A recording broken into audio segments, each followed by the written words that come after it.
So welcome back, everyone. I am here with Denine from Barcelona. So Denine, go ahead and introduce yourself to us and let us know what inspired you to become a dietitian. Hello, thank you for having me, Aimee. I'm Denine. I blog at Healthy Out of Habit, and I am a registered dietitian. I live in Barcelona. And so what interested me first and what inspired me to be a dietitian definitely is rooted in the Mediterranean. So although in undergrad I had studied communications, there wasn't an option at my school for dietetics. I had the opportunity my junior year to study in Aix-en-Provence in the south of France, and I had lived with a family there. And although I was always interested in nutrition and food, that really opened up the door for me. I lived with a family, so they took me to the market. I experienced everything how a family would live in southern France and making the recipes at home. I volunteered at a bakery in the morning to get a feel for the local food and how the artisanal quality of how they really value the craftsmanship that goes into the food. And this was very different for me. It was culture. It was culinary pleasure. It was enjoyment around food, very much different from the perspective of the US, where we are typically looking at diets or a more rigid approach with maybe rules, willpower, and guilt. Whereas in France, it's very much based on pleasure, enjoyment, culture, and tradition. So that was inspirational. And now it brings me full circle back here, living in Barcelona now for about 8 years.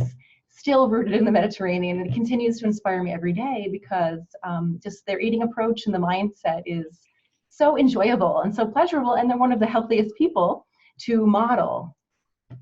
Yeah, I love that. That's so interesting. And what an interesting way to kind of get into nutrition too, with having that as your lens, the way you're going to view it then. Yes, yes. Yeah, cool. So in your time then as a dietitian, what has your career looked like? What sorts of jobs and projects and things have you done? Well, I really love teaching. I teach now for the University of Massachusetts, Amherst. I teach the online component because I am over here. So online nutrition classes, and these are for undergrads that are not science or non-nutrition majors. So these are students who typically would not even enter a nutrition class, but maybe have a little bit of idea about health and they're interested in food. So for them, it's usually eye-opening because it's their first introduction and maybe their last. And we talk about all of the issues and some of the preconceived notions about what is healthy, what is not. Diets comes up a lot, and they're maybe on a specific diet, and they feel like they're not having success with something. We talk much more global about food and obviously incorporating a lot of the Mediterranean philosophies, just living here, and how there is room for discussion on all topics. We try to make it more inclusive. And I think after that class, it really opens up their mind to, eating a little bit differently, maybe feeding their family differently, powering their workout a little bit differently. So it's really been transformational for some of the students. And I love the feedback with the students because I get to see what's on the minds of people when they're making food choices and where do we need to help the consumers on an everyday basis to make healthier choices easier and more enjoyable and more pleasurable. The other part I work on here in my other half is the European collaborations. So as the Mediterranean diet slips away here in Spain with the introduction of the westernized food pattern, the dietary pattern is deteriorating. And there have been great initiatives trying to get Mediterraneans to return to the traditional roots of the diet, which we know now, based on the research, is quite healthy for healthy aging, longevity, vitality. So it's been really challenging even getting the Mediterraneans to return to their roots. So those projects have been wonderful in both Mediterranean diet and healthy aging promotion. Oh yeah, that's really interesting to even think about. I've kind of wondered about that myself, even how it's like over there, because I know even in Asia, everybody's kind of moving more towards this westernized diet pattern, which unfortunately is not the most beneficial thing. Exactly, Aimee. I mean, it's sad that it is moving away. I think the return to, we see now the trend in the US is the return to the roots of the artisanal methods and the real foods, or, all of these just back to the basics almost. So hopefully we'll make it full circle back, but Yeah. it's tough. Yeah, I know, right? Yeah. For sure.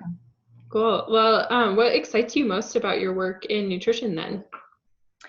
Well, I would say my students always excite me. And it's based on the fact that, everyone is so excited about food and the relationship of food with health, and they're excited about health. So really what's, most exciting is that everyone is looking to make choices that make them feel better, maybe power their dreams in life, make them feel better during the day, get them through the business meeting, just that. And then also, where do we go in the long term?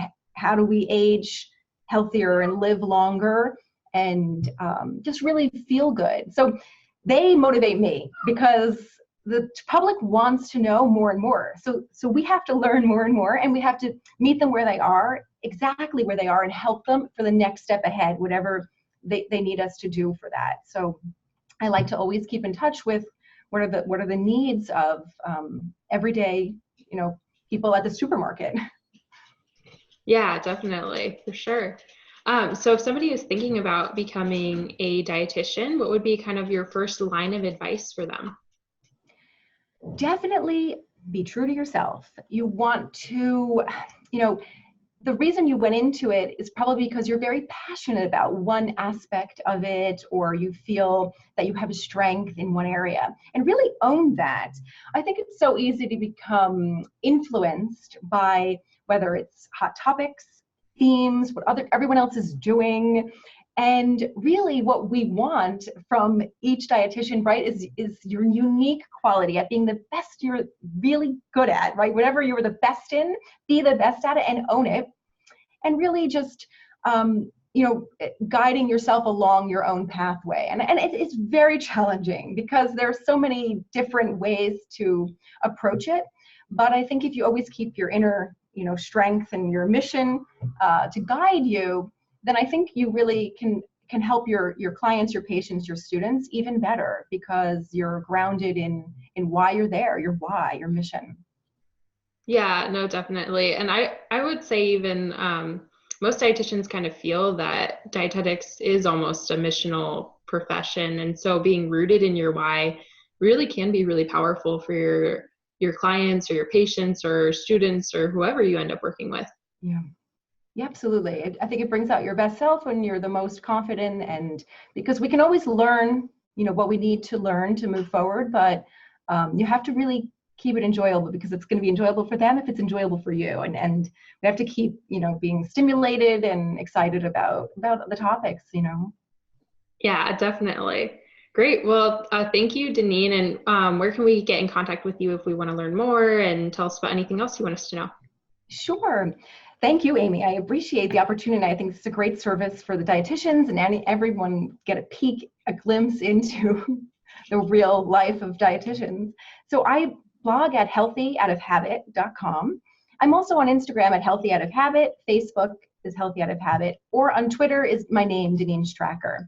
But I would just go with Healthy Out of Habit. You can find me. And I have a Food Fads to Freedom, like a free workbook that you can download if you like. And it talks a lot about, how do we move away from the food fads and how to identify trends. So that might be helpful for some of the viewers as well. Definitely. And I will link all of that down below for you guys too, so you can check it out. Perfect. Great. Well, thank you so much, Denine, for joining us today. Thank you, Aimee. Thank you. And we will see you guys next week. Next week on Dial a Dietitian. And I thought, oh, this can't be so hard. We just need to eat gluten-free. I'm a dietitian. I got this, right? Well, I tell you, it wasn't easy at all. We didn't have any professional support. We sort of fell through the cracks of the medical system. So I know what that lack